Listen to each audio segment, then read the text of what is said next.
Griefing is not a new topic within the finals, and it's been here for so long that I think a lot of us have just kind of come to the realization that it's just a part of the game and we simply accept it. And I'm in that same boat. I've just kind of accepted it, but I think it is a very interesting topic and I would like to discuss it a little bit further because back in the day, I would have said that griefing isn't going to be an issue in the competitive scene. But the more that we're seeing these tournaments come out, the more that we're seeing that that's just not the case. Griefing is still in the DNA of the game, and it always will be. Or at least we assume that it's going to be, but maybe there is a solution out there.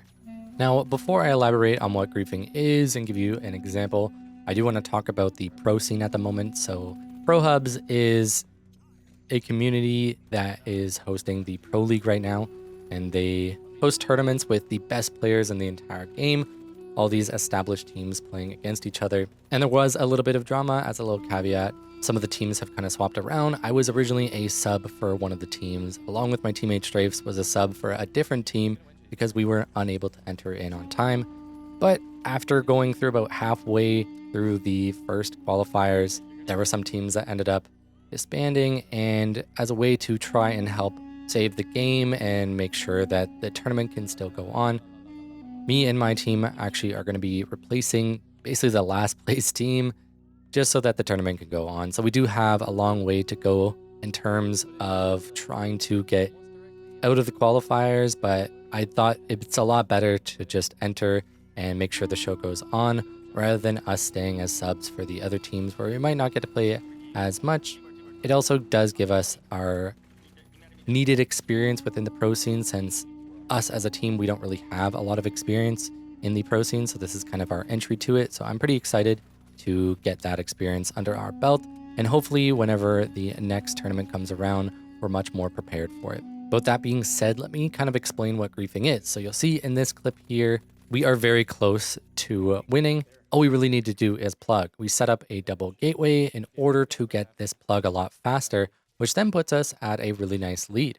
So in order to guarantee our lead, we can double this or we can split it by manually putting it in, but we decide to double it in order to then grief out another team. And this is essentially where if you are first place team, you can control who goes in, or at least you can control who doesn't go in. So instead of plugging it in A, we decide to double it in B. What that means is that we now have a guaranteed win. Even if we wipe, we're still going to be ahead. They'd have to wipe us along with getting tons of kills, but what we can do is just hard focus one singular team that we think is the biggest threat and make sure that we get them out of the game. And we decided that Orange was obviously the most competent. They're the closest to us, and they had some decent kills and they had some decent players, so obviously we're just going to get rid of them. And while this seems kind of like a normal macro strategy that a lot of us are used to, somebody who is not used to this game or doesn't really play ranked or isn't really into the competitive scene, this seems a little bit absurd. The best and the second best team don't always qualify because typically whatever team ended up being first has a lot of control and they can determine who ends up qualifying, just like you see here. So instead of focusing the worst team here, we're focusing the other teams in order to try and help the worst team get in. It's much easier to brief out a team than it is to succeed yourself. But if you've already guaranteed, then of course it's super easy to just full on target one team and grief them out. And you're going to see that here where we just let pink steal while focusing orange to make sure that they are unable to stop the steal, essentially just giving a qualification to another team. Now, is this scummy? Yes, 100% it is, but this is exactly how the game is being played right now, and it's just a part of the game. We've been playing this for a year. There's not really much of a way to avoid this. I will say the streamer mode has done a lot to avoid some of the target focus, which would be where people grief right from the beginning of the game, basically just seeing a team, and then all you do is hard focus and make sure you third party them over and over again, hunt them across the map, just prevent them from basically being able to play the game in order to make sure that they can't qualify. That doesn't happen quite as much. There are some ways to get around streamer mode, but I'd rather not kind of leak that right now because it can be quite frustrating when people like to target you simply because they know who you are. Now, the reason why I want to bring this up is because it's something that we've all accepted, and I wonder, do you guys think it's okay? Do you guys want there to be a solution? Should we be focusing on trying to find a way to fix this griefing problem? Or is it just a part of the DNA and we should just accept it? There are certain things like being offline rated in Rust that a lot of people just accept. I mean, if you play Rust, you know what I'm talking about. And there's been some servers that try to combat this, some rule sets, but a lot of people just accept, yep, that's just a part of the game. And you might also offline raid people. You try to online raid, but maybe it's not working out, so you just offline raid, and then you get offline raided and you lose, weeks of progress while you're sleeping. Sure, that sucks, and the game could have tried to solve this years ago, but they are a major success, and it's just part of the game, and we all accept it. Is griefing going to be the same way? Because I think when it comes to creating a competitive environment, especially if they want to do this 100K tournament, host tournaments, get a lot of players into the competitive aspects of this game, then I think griefing is something that needs to be addressed, because I don't think it is very fair within a competitive scene. And we're kind of seeing that right now within the Pro League. While I haven't got to play in many games, I think I've only played in 2 of them, and I was lagging quite a bit in those, so I didn't get a proper experience. The fact of the matter is that griefing just exists, and a lot of people will purposely target other teams that they think are a threat, or if they've already gotten that victory, they might just try and put one of the teams down a little bit further, maybe give them a 3rd place instead of a 2nd place, or focus them so hard that they end up in 4th place in order to make your lead a little bit further. Now, this is kind of a tactic and a more macro strategy when you look at it from the outside, but it kind of becomes a problem if there's a team that a lot of people expect to perform really well, so everybody hard targets them. We're also seeing the opposite effect of teams being avoided simply because it seems like it's not doable. And this is where the meta starts to become a little bit weird, because this game has a lot of counter picks and certain strategies that either work or don't work against certain loadouts and team compositions. And to give you some examples, there have been a few top teams that have brought out Sledgehammer Winch as a pick. Now, this is kind of causing a little bit of commotion, if you will, within the pro scene, because the way that this playstyle works is by forcing as many close range engagements as you can, pulling the cash out into locations that you get to force close fights, and using a lot of goo to create tons of barriers, again, to force those close range engagements. Now, the thing is, the meta has kind of shifted into a way of using stuff like mesh and minigun. We have a lot of XP dash players. There's a lot of DMAT players. And in general, we have a certain meta and things that are within that meta that include stuff like Sledgehammer, Winch, APS turret, a lot of other things. Depending on what region, you might see different metas form.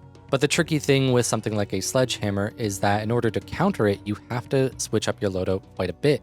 So first of all, you have to know that the enemy team is bringing that. Then you have to bring those counters. But one of the issues with some of these counters is that they only counter melee players. They only counter that specific playstyle.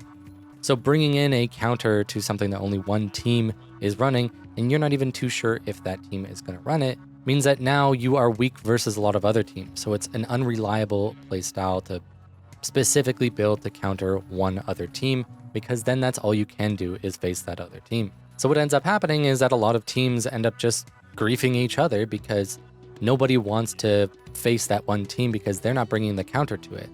Instead, they're all just fighting each other, and it leads to a lot of third parties, and the team that brings something like a melee pick just gets a free ride the entire game, as nobody really wants to fight them because of how difficult it is to play into certain loadouts and certain team compositions when you don't have the counter to it, which ends up leading to a lot of players actually swapping their team compositions, their loadouts and everything in order to counter the loadouts that seem to be thriving by just matching their same loadouts and trying to do it better.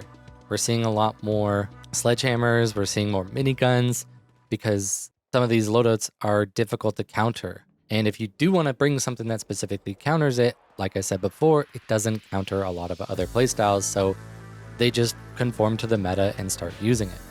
It's kind of a weird place to kind of watch the meta grow, especially in Season 6, where I find a lot of things actually are quite viable, but it becomes this rock, paper, scissors game where people are sort of slowly switching their loadouts and trying to copy other people. So I'm really curious to see where this develops. But seeing those middle phases of everybody kind of swapping to copy the other team or to try and counter the other team has been really, really interesting to watch. Because like I said, These teams are essentially griefing themselves and each other simply to avoid facing a certain team comp.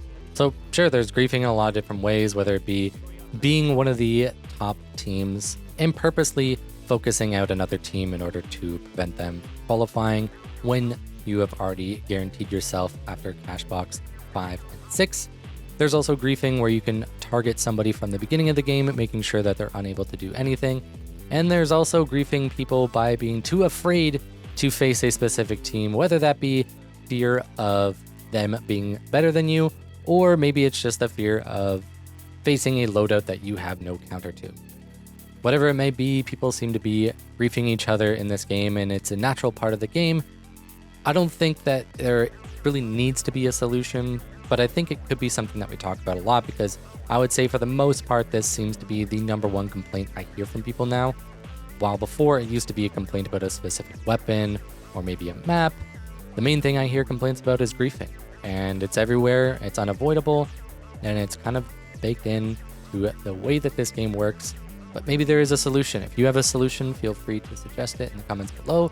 If you want to discuss this topic at all, feel free to leave your thoughts in the comment below as well. I personally do think it is a problem, but it's one of those problems that I don't really know if it needs a solution to, but I think there's definitely ways that we can mitigate it, or at least make griefing feel a little bit less frustrating. Also, I do stream on Twitch pretty frequently. I try to do it once a day throughout the week, although I'm going to miss a lot of them because I just happen to be really busy and I'm working on some other projects at the moment. Subscribe to my YouTube if you're not already. I try to do a bunch of educational gameplay, whether it be breakdowns, analyses, coaching, stuff like that on my YouTube channel. So subscribe so you don't miss out on any of that.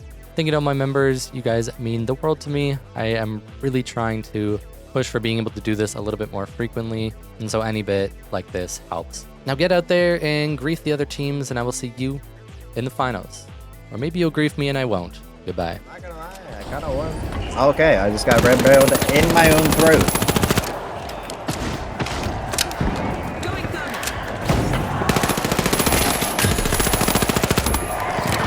Oh, hell no.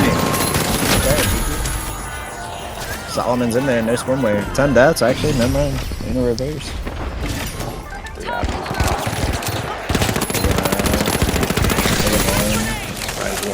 The perfect best glitch of all time.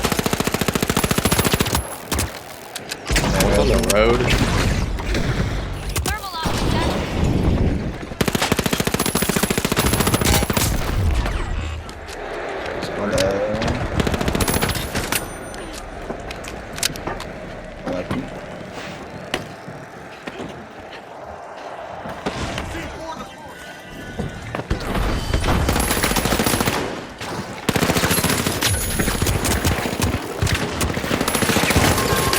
Oh, nah. Get fucked.